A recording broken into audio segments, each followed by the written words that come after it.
உலக மக்கள் எல்லோருக்கும் வணக்கம். சிவம் ஜோதிடம் மூலியமாக நான் உங்கள் ஜி கோபால் பேசுகிறேன். இன்னைக்கு பேசக்கூடிய தலைப்பு என்ன அப்படின்னா, ஜூலை மாத பலன்கள். இந்த ஜூலை மாத பலன்களாகப்பட்டது மிதுன ராசிக்காரங்களுக்கு எப்படி இருக்க போகிறது, இதை பற்றி தான் இந்த வீடியோவில் பேசுகிறோம். அப்போ இந்த மிதுன ராசிக்கு இந்த மாதத்தில் கிரகங்கள் எப்படி அமைஞ்சிருக்குன்னு பார்த்துக்கலாம். மிதுன ராசியிலேயே குரு பகவான் இருக்கிறாங்க, சூரிய பகவான் இருக்கிறாங்க, கடகத்துல புதன் பகவான் இருக்கிறாங்க, சிம்மத்துல கேது பகவானும் செவ்வாய் பகவானும் இணைந்து இருக்கிறாங்க, கும்பத்துல ராகு பகவான், மீனத்துல சனி பகவான், ரிஷபத்துல சுக்கிர பகவான். இது இந்த மாத கிரக அடைவுகள். இது மிதுன ராசிக்காரங்களுக்கு எப்படி இருக்கும் நீங்களே பாருங்க. மிதுன ராசியுடைய அதிபதி யாரு? புதன் பகவான். அந்த புதன் பகவான் ராசிக்கு 2ஆம் இடத்தில் தனஸ்தானத்தில் நல்ல ஸ்ட்ராங்கான பொசிஷன்ல உட்கார்ந்து இருக்கிறாரு. நான் எப்பவுமே சொல்லியிருக்கிறேன், ராசியுடைய அதிபதி நல்லா இருக்கணும். அப்படி நல்லா இருந்தா தான் தான் எடுக்கக்கூடிய முயற்சிகள் யாவும் பலிதமாகும்.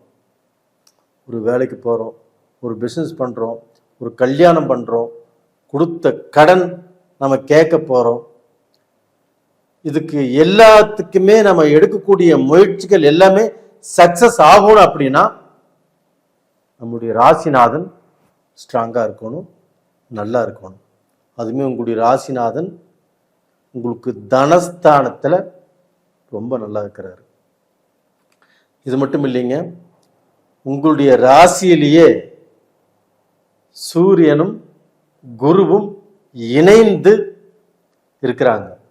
ஒரு 15 நாளைக்கு அந்த குருவோடு சூரியன் இணைஞ்சிருப்பார். அப்புறம் 15 நாள் கழிச்சு புதனோடு சூரியன் இணைவார். அப்ப அந்த சூரியனும் குருவும் இணைவது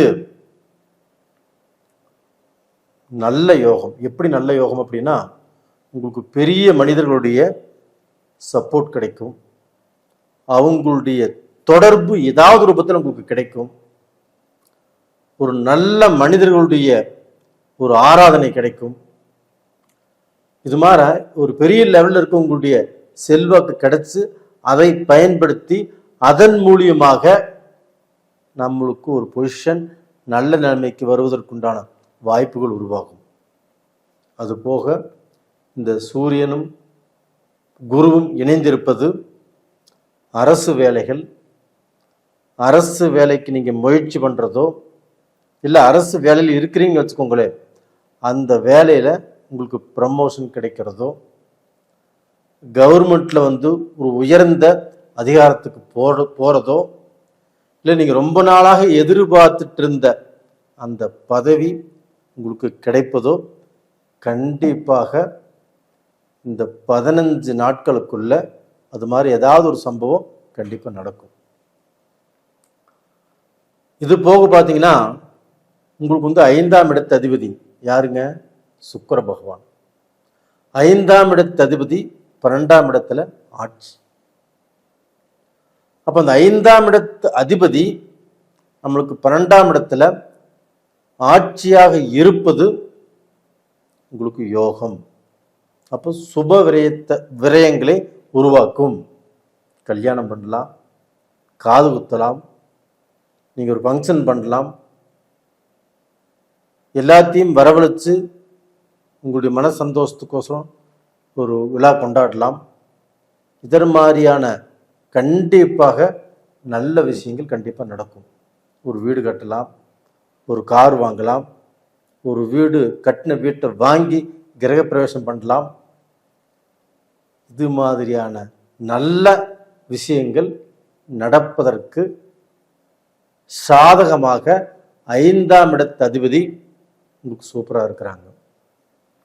அது மட்டும் இல்லை, மிதுன ராசிக்காரங்களுக்கு வெளிநாடு போவதற்கும்,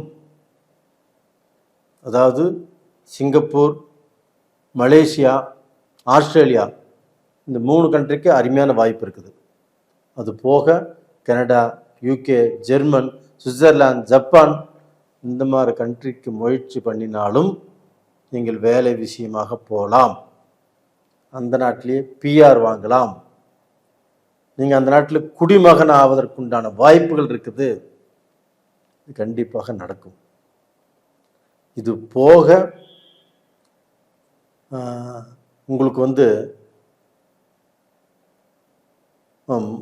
2ஆம் இடத்துல சூரியனும் புதனும் இணைகிறாங்க.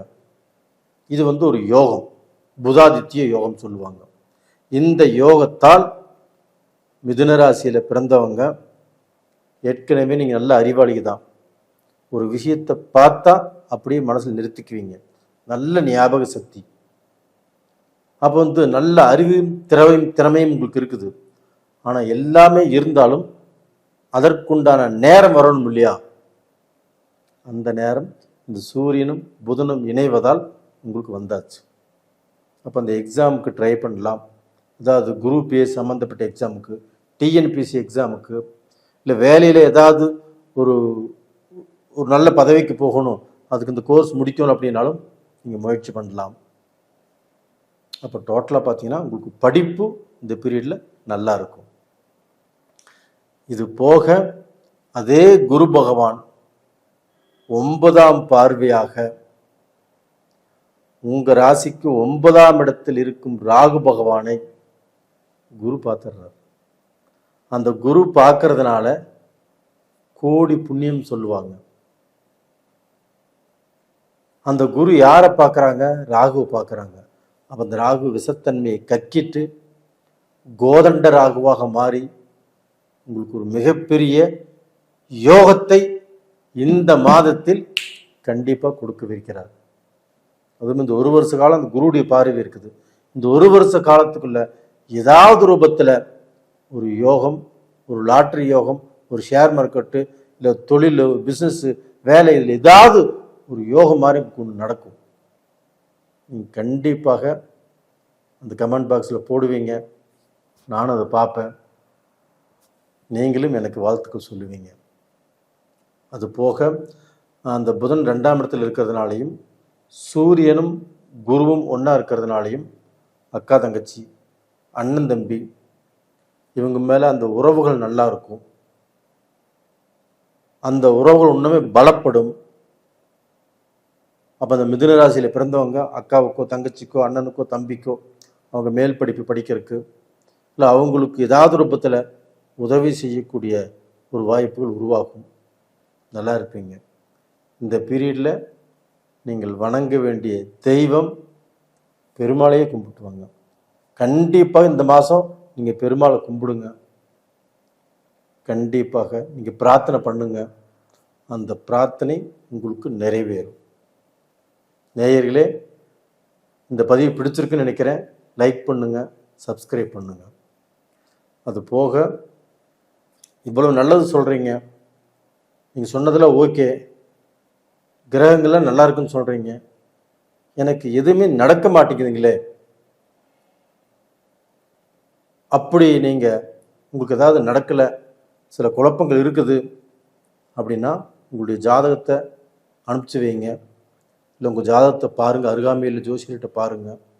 கண்டிப்பாக அந்த ஜாதகத்தில் பார்த்து உங்களுக்கு என்ன தசை நடக்குது, என்ன புத்தி நடக்குது, இந்த நேரத்தில் எதை செய்யலாம், எதை செய்யக்கூடாது, நான் நல்லா இருக்குன்னு சொல்லி இவ்வளோ கஷ்டப்படுறீங்கன்னா அதுக்கு ஏதாவது காரணம் இருக்கும்.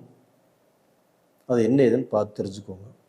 நேயர்களே, உங்களிடமிருந்து விடைபெறுவது உங்களின் ஜி கோபால். நன்றி, வணக்கம்.